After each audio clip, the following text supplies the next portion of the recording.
YouTube, what it do, what it is. It's your boy noluckmacK, man. I know I've been gone for a minute. I'm not gonna lie. I don't be feeling like doing these reaction videos, man, because niggas don't really support, man. I get more love on shorts and shit than, my actual videos, you know what I'm saying? But y'all been fucking with a lot of my gang shit lately, you know what I'm saying? My Gangland series. Y'all really been fucking with it. So I'm back with another one. Shout out to Super Wario, bro, because he does all the work, the research, and all of that. And I just come through and react to that. Bong! That's why I'm subscribed. That's why I like every video. Oh, I'm not subscribed? My fault, my fault, my fault. Let's get, come on, what's going on? Hold on. But what's up, Bong, my guy? You know what I'm saying? Once again, we in the Bronx with it. Wait, before we even do that, make sure y'all go follow me on fucking TikTok, bro. I'm going up, man. We viral. We viral one time. 1.2 million views. That's me. That's me. That's me. Go subscribe. Go follow that account. Go like videos, man. We just trying to do this social media shit. Get right. But let's get right into this video. Who we got today? We got Smelly Gang, Slattery Ave Crips versus the YG's MACK Baller Bloods. You know what I'm saying? If you not familiar, Smelly Gang, that's a little TJ, you know what I'm saying? That's them niggas up there. But if you a little more older, you know what I'm saying? Like you was a kid, you know what I'm saying, preteen, early 2000s, you know what I'm saying? Then you remember Slattery Park for the Get Light days. They did a lot of videos in there. A lot of the prominent Get Light niggas, you know what I'm saying, they used to get busy in that park, you know what I'm saying? But I'm not a Bronx nigga. I just knew that because I was into Getting Light. So without any further ado, 420 squad, y'all already know what we gonna do. You know what I'm saying? I don't smoke no blunts without y'all, man. I have been, but I'm about to stop. You know what I'm saying? You know what I'm saying? I got my artwork in the back. I don't sell art. I just needed something on my walls because the echo was too much, you heard? So let's get into this shit, man. New York City, baby. What the fuck? Okay, so, we back. As for most neighborhoods in NYC, at glance, you see pedestrians, children commuting to school, just the everyday hustle and bustle. If you know, you know, every corner has a story. There is a lot going in the dark underbelly of the hood. In this story, we elaborate on the events from a prior entry. So, we go to Tiebout Avenue, the Crips, Slattery crew versus the YGs. These particular sets have been warring for some time, and are in close proximity. As of recent, Bronx drill rapper, Sandman, hails from this neighborhood. They jack Smelly Gang, and they do not rock with the YGs, who were documented to harbor the threes in the previous decade. He is mentioning issues with Bronx. I'm gonna come clean. That's some new generation shit. I never even heard of Sandman. I'm gonna come clean. Never heard of him. Cause in my head right now, I feel like New York rap scene is back to, you know what I'm saying, 2019, 2020, we was going strong. Brooklyn had the whole city on their back, going strong. But shit, we lost Pop, we lost, shit, nah, Favi, I don't know. I just feel, I'm saying we lost Pop. A lot of niggas in jail and shit. A lot of niggas died from both sides, Woos, True, all that. You know what I'm saying? A lot of niggas died, a lot of niggas in jail. The Bronx took the flame real quick, but I feel like it's dying down. Like niggas not making hit records. They making hood anthems, you know what I'm saying? That's pretty local. They need we need more national artists. Like I feel like our last big artist was the Pop Smoke. Like Pop Smoke probably was our last biggest artist for the whole city. Like from New York to California, niggas know who he is. Like I say Pop Smoke. Rapper, D-Thing, and states they have beef with the Deuce, 182nd Street. So, in 2009, a lot of guys got indicted from this area for selling drugs. Names like Doogie, Bubba, Turk, Blue, Reese, Black, and P might ring a bell. By 2013, after the passing of C-Eazy, which we covered in the previous Slattery video, the crew was involved in shootings and multiple stabbings, including a stabbing that took place at a bodega during C-Eazy's wake. One notable situation took place one summer a few years back, June of 2016. Carl Ducasse and a friend had gone out on a Friday to get a milkshake from a bodega around the corner from where he lived, but he never made it back.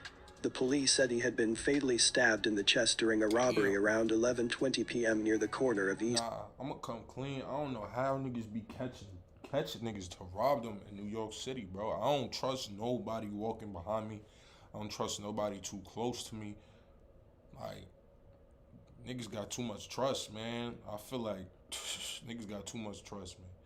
Too much trust. 175th Street and Walton Avenue, a block from the apartment where his mother had been waiting for him to return. Carl Ducasse's friend, a classmate who was visiting from Brooklyn, told detectives and Mr. Ducasse's family that they had been approached by two men the friend thought were from a nearby homeless shelter as they headed back to the apartment. Turns out, the two men was Tristan, aka Wizzy, and Eustace, Slattery boy Crips. The two men demanded money, $2, but Carl said he did not have any. They were patting him down and trying to see if he did have. That's broke shit, my nigga. $10, bro. You kill Buddy over $10. He was just trying to go get a milkshake. $10, bro. My nigga, Uber Eats hire you on the spot, bro. You can start working as soon as you sign up. You can make $10, bro. Easy. Come on, son. Come on. His cell phone dropped. Once his cell phone dropped, he went to go pick it up, and Eustace stabbed him. As the attackers fled, Carl Ducasse collapsed, and his friend ran back to Mr. Ducasse's mother's apartment to get help. 184th Street, Tiebout, is occupied by Smelly gang. Lil TJ, Bronx rapper, is publicly known to have been friends with Smelly.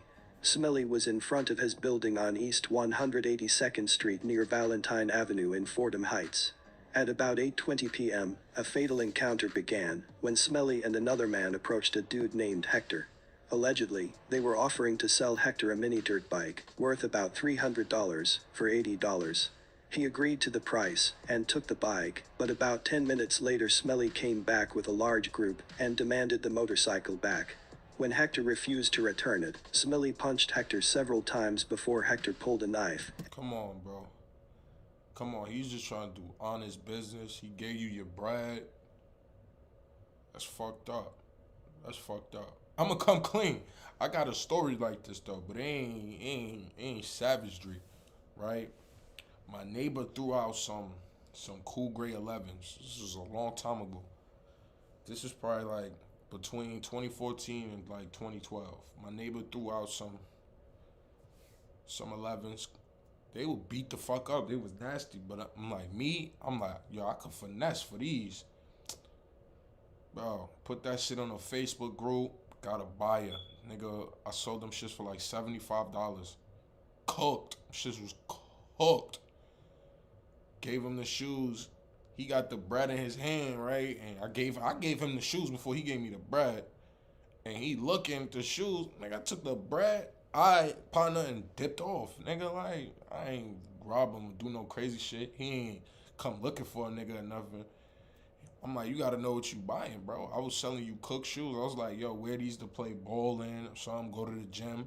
You know, go to the gym in style. You don't gotta wear some nice fancy shit. Like, just gassing it. And he fell for it. He was iffy when the shoes was in his hand. So I had to remove the money from his hand to let him know that he already bought them type shit. Those are already yours, bro. Plunged it into Smelly's chest. After he collapsed, Hector and his girlfriend carried the bike up to their apartment. On May 3rd, 27th, that's how he Hector and his passed? pulled a knife and plunged it into Smelly's chest.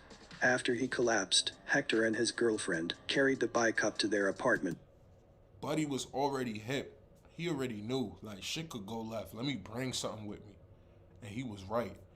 I remember being from New York City. I don't know how, but the Smelly kid was really known in New York City, at least uptown. Like a lot of people I knew, like freshmen in high school, like Facebook days. He was all over the place. Everybody saying rest in peace, rest in peace, rest in peace. Never knew how he died. You know what I'm saying? I knew he passed away. I don't know. I never really questioned it. Never really looked into it. It's crazy. That's how he died, trying to set a nigga up. Like, that would have never happened if he just did honest business. Like, it's crazy. On May 3rd, The homie still got the bike. So you lost your life when you already got the bread for the bike you was selling. That's crazy. 2017 at 54 East 182nd Street, Eustace came upon Ruben, 54, in a building stairwell and robbed him. He pointed what appeared to be a firearm, but was actually a BB gun, at the victim, and told him to give him money or he would kill him. Eustace took Padilla's wallet, cell phone, cash, and debit card, among other belongings. He was arrested on July 20, 2017. As some of you may know, 184th Crips does not get along with 182nd. On or about July 19, 2019, 3 individuals appeared to interact with each other on the northwest corner of East 182nd Street and Tiebout Avenue in the Bronx. Following this interaction, the defendant mounted his bicycle and stopped at the center of the same intersection.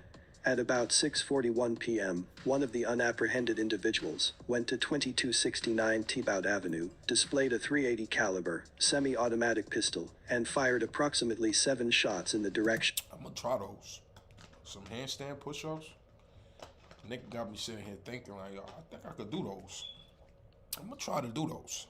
I'm gonna try that out. An individual.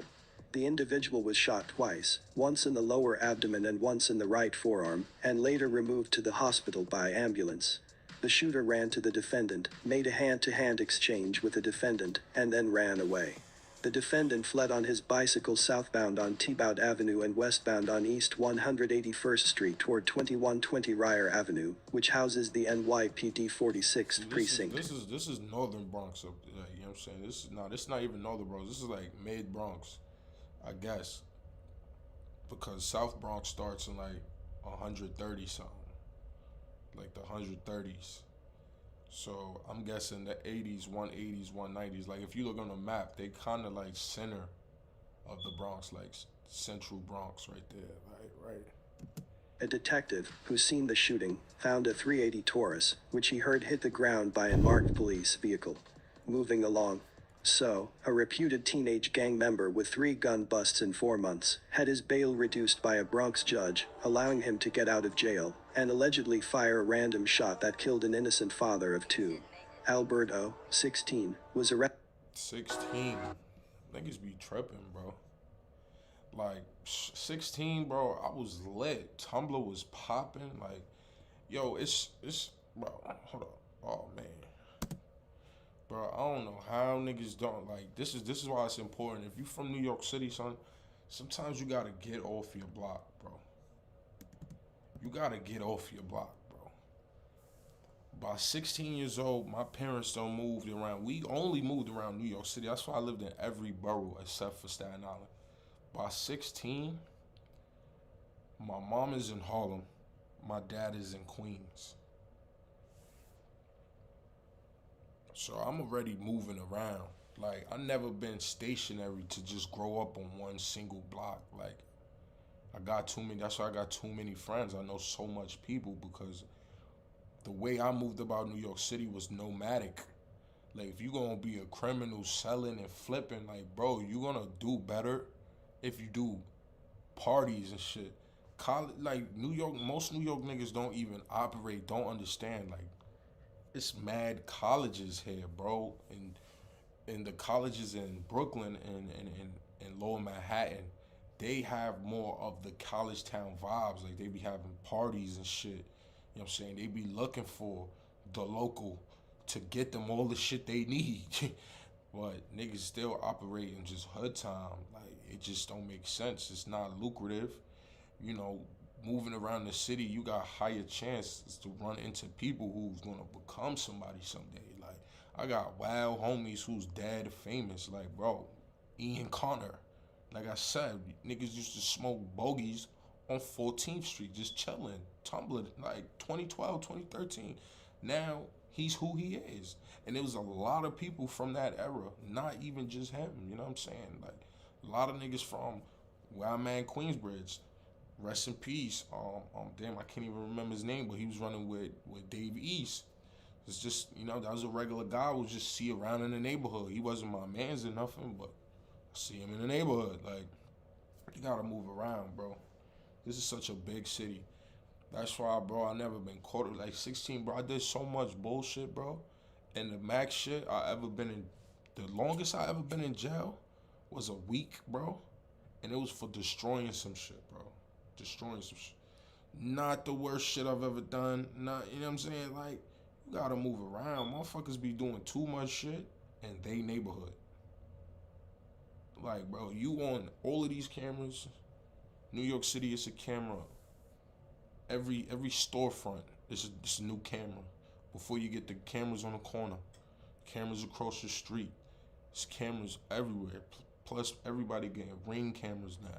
It be Ring cameras on people's windows. Like, yo, you don't even know how many cameras a day in New York City you're on, and you're not even thinking about it. You just moving through your day. You don't realize, yo, you probably just being outside walking. You probably were on like 100 different cameras, bro.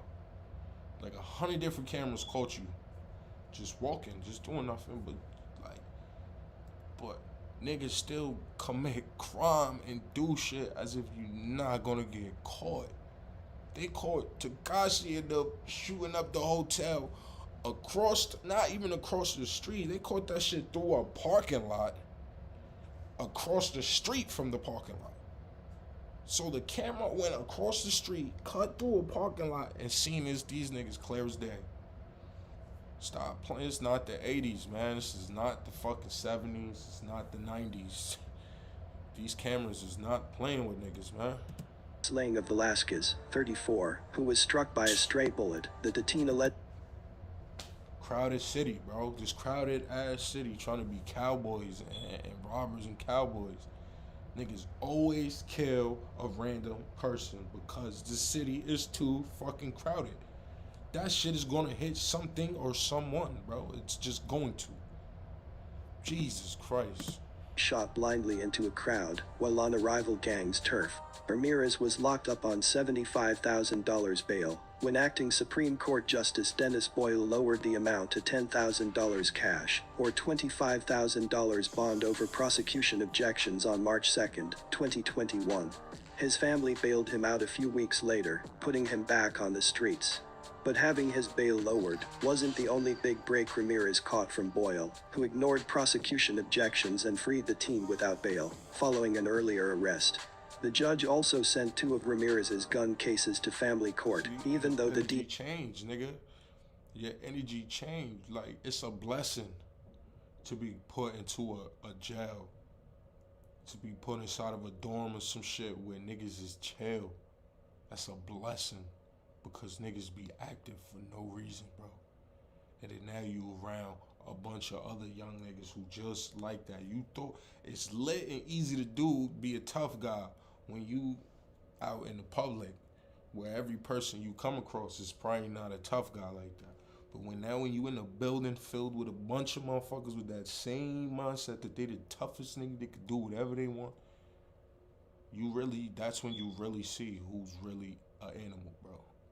Like, that's when you really see. Office wanted to prosecute him as an adult on those charges. So, the stray bullet victim, Velasquez, was innocently walking with a cousin past a dice game in front of 340 E 184th Street in Fordham Heights around 12:30 a.m. May 16. Ramirez, a reputed member of the Young Gun Nazarick gang, allegedly opened fire indiscriminately, hitting Velasquez after venturing into territory controlled by the rival Slattery Avenue Boys gang. The shooting took place within view of his family's nearby apartment, and his mom was able to watch from a window when his friends and family staged a memorial at the scene of his slaying. "It's a hell situation," said a longtime pal, who didn't want to be named. "I went to his wake, and I couldn't talk. He's a great man. It's not okay. 2 kids, wife, working man. Everybody loved him." Ramirez is charged with second-degree murder, first-degree manslaughter, and 2 counts of criminal possession. 16 because you trying to drill, bro. 16 threw your life away. Took somebody else's life too. That's why, bro. I don't understand how niggas can feel like shit like this is honorable. Of a weapon. The incident capped an escalating pattern of alleged lawlessness by the teen, who was arrested October 21 following a shooting inside a Bronx apartment. Ramirez was with two pals when he allegedly dropped a loaded handgun that fired a round through a wall and into an adjacent apartment, sources said. Cops got a warrant to search the apartment where the shot came from and seized 3 firearms, sources said. Ramirez was charged with second-degree criminal possession of a weapon and had his case transferred to family court with the consent of prosecutors, sources said.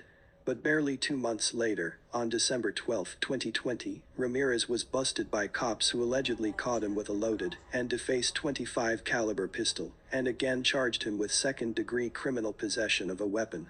At his December 13 arraignment, the prosecution sought bail of $25,000 cash or $70,000 bond, but it was set at just $2,000 and Boyle set Ramirez free without any bail during a hearing the next day. And on February 8, 2021, Ramirez was walking near Slattery Avenue Boys Turf when he allegedly accidentally shot himself in the foot. He told cops he'd been confronted by 3 males, one of whom asked where he was from before shooting him, but surveillance video showed that he apparently shot himself while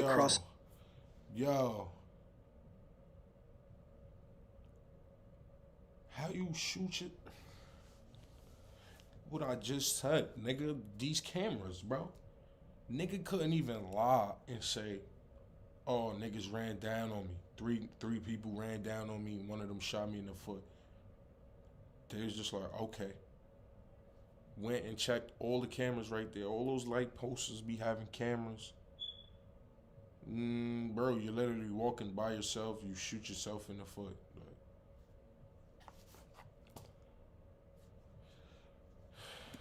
Briar Avenue at East 184th Street. Ramirez was arrested on February 23 and charged with reckless endangerment, criminal possession of a weapon and falsely reporting an incident, a sources said. As if this wasn't enough, this next situation is also linked to the same judge, ironically, in the same neighborhood. On October 24th, Coma was shot in the head around 8:45 p.m. Another one, another young bull, man. And then look what we got. A BMF show. I love the BMF show, but a lot of niggas is not gonna take the right things from it. Like, you could learn, if you gonna be a criminal, son, you need to study these niggas, man. So you don't end up like this. These niggas ain't in jail for no guns and shit. Like, that's not what, you know what I'm saying? Like, Big Meech and them not in jail for shooting a nigga. Like, nah. He got kingpin charges. He might got a couple murders under him. They trying to pin on him. But I guarantee he ain't have to pull no trigger, bro. If anything, he probably called the shot, but he ain't pulled nothing. He ain't got to. When you organize, you could go from the 80s to early 2000s, taking over a whole highway. You know what I'm saying? Nigga thought bigger. Niggas just be on the block shooting at each other. Like, for what, bro? Like, yo, turning 25 is cool, G. Like, come on, son. Niggas gotta think harder and think smarter, man. Place on Ryer Avenue near East 182nd Street in Fordham Heights by a crew of YGs who sought payback for the beating of one of their own. According to cops and police sources, law enforcement sources said that the YGs may have mistaken Coma for a member of the Crips or was simply out for blood. Either way, the victim was allegedly a completely innocent kid. 3 people have been apprehended since the murder. The first person arrested was Steven Mendez, 17, who allegedly pulled the trigger. Mendez had been indicted prior on first-degree assault, first-degree robbery and felony gun possession charges, stemming from his role as an accomplice in the July 17, 2020, armed robbery in the Bronx. The victim was shot in the leg during the crime. Mendez, who was 16 at the time, was prosecuted as a youthful offender in the case. He pleaded guilty and was temporarily placed in a non-secure facility pending sentencing. In May, acting Bronx Supreme Court Justice Dennis Boyle then granted him probation over prosecutors' objections to send the teen to prison. Mendez already had at least 3 other busts on his record, including the 2019 gun case in which he allegedly slapped his mother with an open hand and pulled a loaded .357 handgun on her. Alright, we're done. These niggas is Satan. These niggas is Satan. This nigga slapped his mom and backed out the grip on her. You're done, son. Super Warrior, bro, once again, you provided some amazing entertainment for me in the 420 Club. You know what I'm saying? You already know. Subscribe, hit that like, because it's that simple. It's that easy.